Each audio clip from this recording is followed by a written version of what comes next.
E aí, pessoas felizes, tudo bem? Meu nome é Isabelle Bissoli, do blog Claro Só Que Não. E hoje eu estou aqui para falar que eu não passei na ETEC. Vamos lá? Calma, galera, calminha. Eu vou explicar isso direito. Acontece que acabou de sair a lista de classificação. Saiu, tipo, meia-noite de hoje. E eu sei que muita gente deve estar triste, porque, obviamente, tem mais gente disputando vaga do que vagas ofertadas. Então é bem capaz de ter muito mais gente triste porque não passou do que gente feliz que passou. Então hoje eu vim aqui contar um pouco da minha história, contar que, tipo, na primeira vez que eu prestei a ETEC, eu não passei, explicar tudo isso, incentivar vocês a não desistirem da ETEC, de prestar um curso técnico. E então, vamos lá. Pra quem não sabe, sim, gente, eu já passei na ETEC, esses vídeos que vocês estão vendo não é mentira, entendeu? Eu dou dicas porque eu já passei na ETEC, eu já estudei na ETEC, e assim, eu não passei uma vez. Eu passei 4 vezes, uma em ADM, modelagem, secretariado e comércio, sendo que de comércio eu desisti e depois eu faço um vídeo explicando por que eu desisti de comércio. Mas a questão é que eu já passei 4 vezes na ETEC. Porém, na primeira vez que eu prestei a ETEC, que foi para ETIM junto com o técnico, eu não passei. Então eu vou contar sobre isso, como aconteceu, enfim, vamos lá. Acontece que eu sempre soube que eu teria que prestar ETEC. E sempre assim, desde que eu me conheço por gente, minha mãe sempre falou sobre o técnico. Sempre assim, Isabelle, você tá nessa escola, só que quando você estiver no nono ano, você vai ter que estudar para o ensino médio você estudar numa escola técnica. Eu quero que você faça um técnico. Então, tipo, a minha vida inteira eu ouvi isso. A minha vida inteira eu soube o que era ETEC. A minha vida inteira eu soube que, tipo, eu ia ter que me preparar para o vestibular, que eu ia ter que passar, que não ia ter jeito. Tipo, sempre foi essa pressão. Sempre foi isso. Eu sempre, tipo, Isabelle, passou de ano, parabéns, mas ó, falta pouco tempo pra ETEC. Então eu sempre foi isso. Eu sempre, tipo, sempre aquilo ali, ETEC, ETEC, ETEC na minha mente. Então acontece que eu sempre sabia que eu ia ter que prestar algum dia a prova. Só que pra mim sempre pareceu distante, sabe? Nossa, tipo, quarto ano ainda tá muito longe, quinto ano tá muito longe. Sempre pra mim foi, tipo, muito distante ao dia que ia chegar. Pra mim parecia que nunca ia chegar esse dia. Até que chegou o nono ano. E assim, no nono ano eu já tinha certeza, assim, eu sempre tive muita certeza da área que eu queria seguir, que era a da escrita. Eu sempre falei que eu ia fazer jornalismo. Então, no nono ano, eu também já sabia disso. Só que, só que na ETEC, na época, não oferecia nada relacionado ao jornalismo. Hoje em dia tem um multimídia. Mas na época, eu não sei se é porque eu não tinha achado mesmo, não tinha procurado direito, ou que não tinha mesmo, mas não tinha achado nada relacionado ao jornalismo. Então, tipo, eu falei, beleza, então que técnico eu vou prestar? Então, sim, e aí, tipo, chegou no ano e eu fiquei, tá, eu sempre sabia que eu ia ter que prestar TEC, só que eu nunca tinha parado pra pensar em um curso que eu ia, sabe? Que curso eu ia querer fazer. Aí chegou, tipo, eu lembro até hoje, o primeiro dia, eu falei, tá, nono ano. Todo mundo felizão, que era o último ano do ensino fundamental, e eu lá, tá, legal, esse ano é o ano da ETEC. E aí eu já fiquei assim, ok. E aí eu fiquei muito preocupada, porque eu comecei a ficar um pouco ansiosa. Porque eu falei, gente, eu não faço a mínima ideia de como seja essa prova, sabe? Eu não tinha feito nem aqueles testes antes que você faz de, tipo, SSU, de trainee. Eu não tinha feito isso. Então eu tava meio nervosa mesmo. Eu tava, tipo, e eu falava direto. Eu lembro que, tipo, eu ficava falando direto da ETEC, direto. Tanto que minhas amigas, elas também se inscreveram pra prova. Nenhuma passou, mas elas se inscreveram pra prova. De tanto que eu falava delas, tanto que eu falava da prova. Só que no nono ano a gente tem 13, 14 anos. E por mais que eu soubesse que eu ia ter que prestar a prova, eu não tava tão preocupada, putz, eu preciso desse curso pro meu futuro. Eu tava mais preocupada em decepcionar os meus pais. Então, com 13, 14 anos, ainda você é muito novinho. E assim, na minha época a gente ainda era mais novinho ainda, porque a gente não tinha nem tanto contato com redes sociais ainda. Era assim, gente, 13, 14 anos a gente ainda era mais criança do que as pessoas de 13, 14 anos hoje são. Então eu tava assim, perdida. Eu tava assim, ainda querendo curtir a minha vida, achando que eu sabia de tudo, achando que todos os meus planos iam dar certo. E 13, 14 anos é isso mesmo, você acha que você já sabe de tudo. E comigo não foi diferente. E acontece que aí meu pai, no começo do ano, chegou e falou assim, Thaisa, seu nono ano, vamos te colocar em cursinho. E aí eu falei que, tá, eu fiquei mais animada. Só que ainda, tipo, putz, ficar a tarde inteira estudando e tal, eu tava... Mas falei, tudo bem. E aí com. Aí meu pai levou a gente. Aí meu pai pegou, foi lá no cursinho, só que o cursinho só tava ofertando de sábado. E aí eu era cursinho preparatório da ETEC, e aí só tinha vaga no sábado. As vagas de fim de semana já tinha esgotado. De semana, durante a semana. E sábado eu tinha escoteiro. E na época o escoteiro era assim, prioridade na minha vida. Nada mais importava do que o escoteiro. E aí eu falei, pai, não vou. Eu ia ter que largar o escoteiro e tava, tipo, numa fase muito boa do escoteiro, que a gente tava saindo pra acampar toda hora. E eu falei, pai, não quero. E assim, hoje eu falo, meu Deus, Isabela, o que você fez? Mas eu falei, não quero. Meu pai, não, Isabela, isso é importante pro seu futuro, vai lá, faz. E eu falei, não quero, não vou, não adianta. Eu quero escoteiro, eu não vou largar o escoteiro. E aí meu pai falou assim, tá bom, é a sua vida. Só que você vai arrepender e você vai ter que passar nessa prova sozinho. E eu falei, tá bom. Só que aí eu falei assim, final do ano ainda a prova, tem muito tempo. E aí eu comecei, vou aproveitar agora e depois eu estudo. Só que sabe quando você sempre deixa pra amanhã? Sempre vai indo, amanhã eu estudo, amanhã eu estudo. E foi indo. E além do mais, tipo, esse amanhã também foi muito incentivado pelos meus professores, porque eu sempre fui uma boa aluna. Isso eu falo mesmo. Eu sempre fui, tipo, uma boa aluna, eu sempre tirei notas altas, eu nunca tirava nota baixa. Os professores sempre me elogiavam. E quando eu falava pra eles que eu ia prestar a prova da TEC, eles viravam pra mim e falavam, relaxa, Isa, é uma prova mega fácil. Você vai passar com certeza, não tem nem que se preocupar. Você é ótima aluna, você tira ótimas notas. A prova da TEC, facinho, facinho. E aí, quando meu pai, tipo, trouxe as provas de ETEC, ele tinha imprimido várias provas de ETEC pra eu fazer. Eu nem toquei, porque eu fiquei muito deslumbrada com isso. Eu fiquei muito, nossa, não, se eu sou boa na escola, então com certeza eu vou passar. Se eu tiro, tipo, 10 nessas provas, na ETEC vai ser fichinha, porque era isso que eles me falavam. E mesmo meu pai e minha mãe falando, não, Isa, aqui a prova é bem mais fácil do que a prova da ETEC, a prova da ETEC é um vestibular. Entendeu? Eu achava que, tipo, se eu ia bem na escola, significava que eu ia passar na ETEC normalmente. E, como eu disse, 13, 14 anos, você tá lá naquela fase do primeiro crush, de você querer, tipo, ai, sair com suas amigas, o escoteiro eu também tinha. Então, tipo, eu tava muito focada nas minhas amigas da escola e no escoteiro.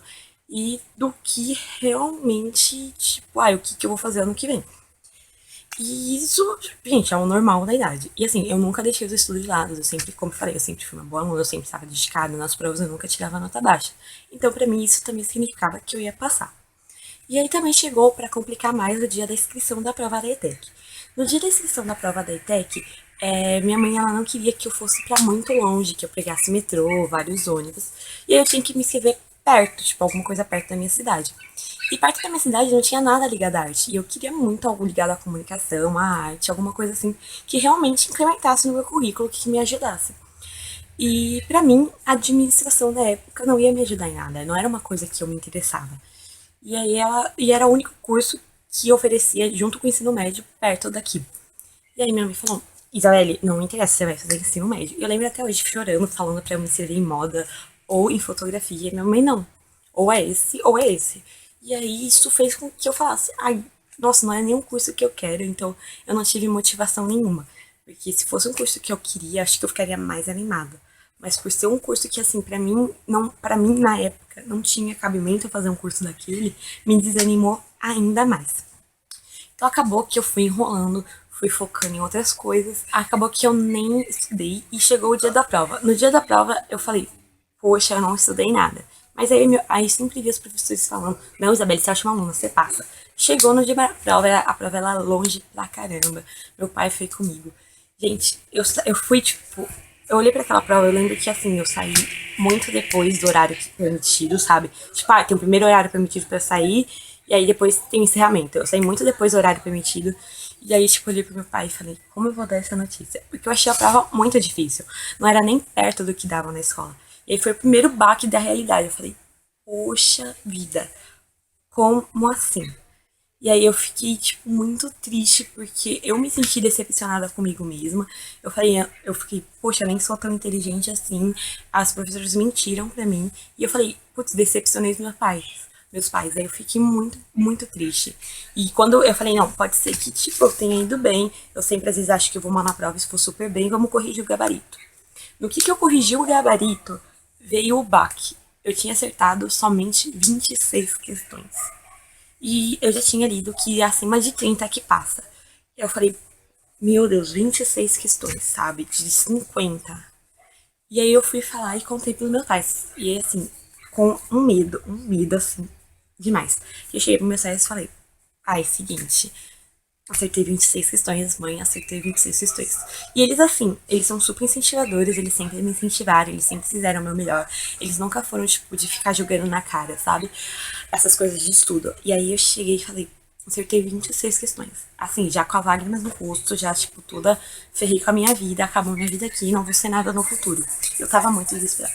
Aí meu pai e minha mãe chegaram e falaram assim, não, Isa, calma, você acertou mais da metade, vai dar certo e tal. Só que, gente, meu curso era 15 por uma pessoa.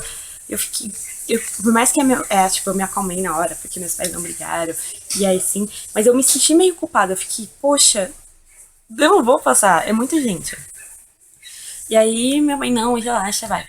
E aí chegou o dia que saiu a lista de classificação. E na época eu não tinha noção que tinha diferença entre lista de classificação e convocação. E aí no que chegou a lista de classificação eu procurei meu nome.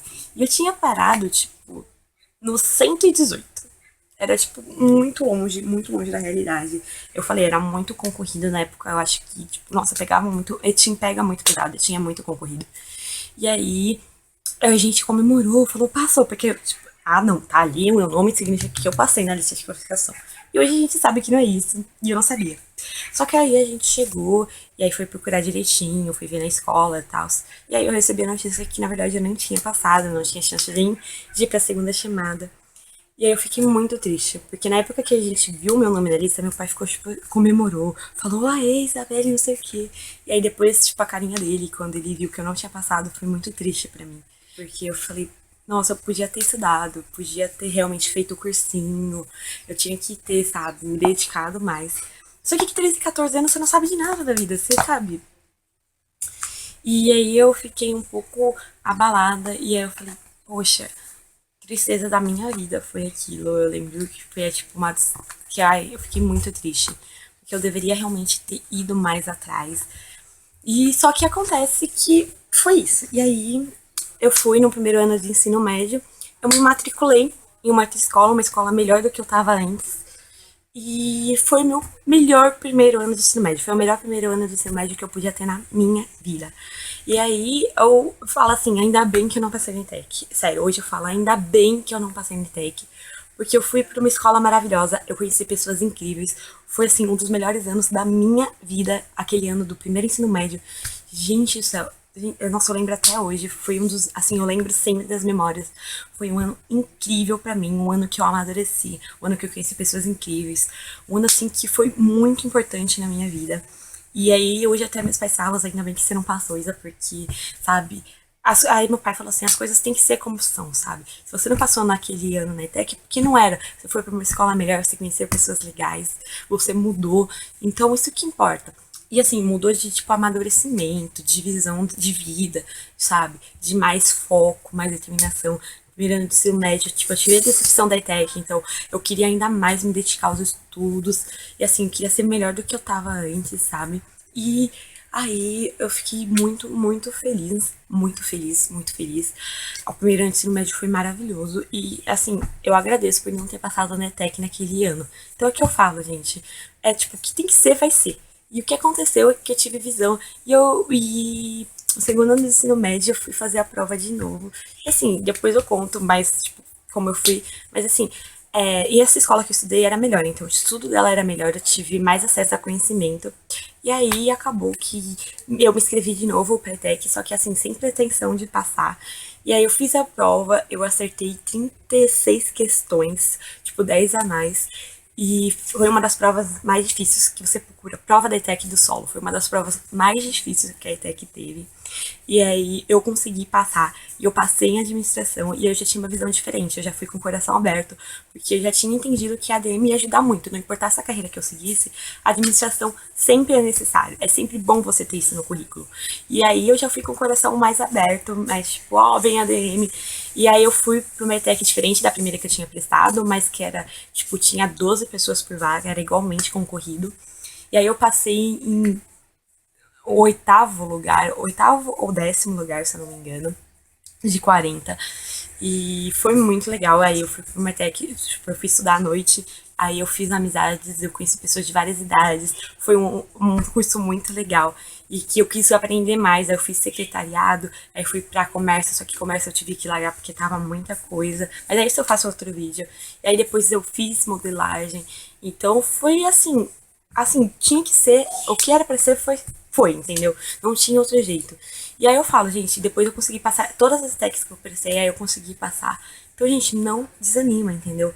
Às vezes é só que, tipo, não é pra ser. E assim, nono ano você ainda não tem, acho que, base. Se você não fizer realmente um cursinho, ou você não se dedicar aos estudos em casa, você não vai ter base pra passar. Eu só fiquei o que a escola dava, porque eu achava, se eu tirava 10 em tudo ali na escola, eu ia conseguir passar. E não foi assim. E aí eu também acho que eu nem tinha ainda amadurecimento e tal. Mas foi muito bom. Eu entrei no segundo ano do ensino médio, eu fazia o segundo ano do ensino médio em outro lugar. E aí à noite eu fazia o técnico. Então foi um ano muito bom pra mim.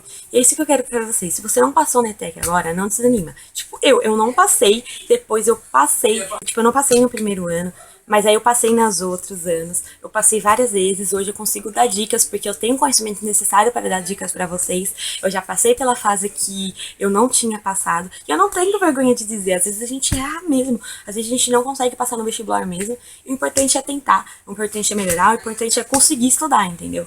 Então, gente, se você não conseguiu passar, não desanima. Continua, presta no segundo ano do ensino médio, vai tentando outro técnico, você vai conseguir, tá bom? Então é isso, galera. Eu quis compartilhar essa história para vocês se sentirem inspirados e ver que tudo às vezes não é de primeira. Às vezes você tem que tentar mais. E assim, não significa que você é burra, tá bom? Se você não passou, não se cobre. Gente, como eu disse, tipo, eu e minhas amigas, a gente era uma das melhores, era o grupinho que era tipo os nerds, realmente. A gente era tipo as nerds da turma e nenhuma de nós conseguimos passar. Mas acontece isso mesmo, gente. Não se cobre, tá bom? Não se cobre pelas suas escolhas. Só não persista no erro. Se você viu que não conseguiu passar agora, se dedique mais no estudo. Vê o que você pode fazer, entendeu? Enfim, é isso. Eu espero que vocês tenham gostado. Deixe seu like, se inscreve no canal. E é isso. Beijos. Até a próxima.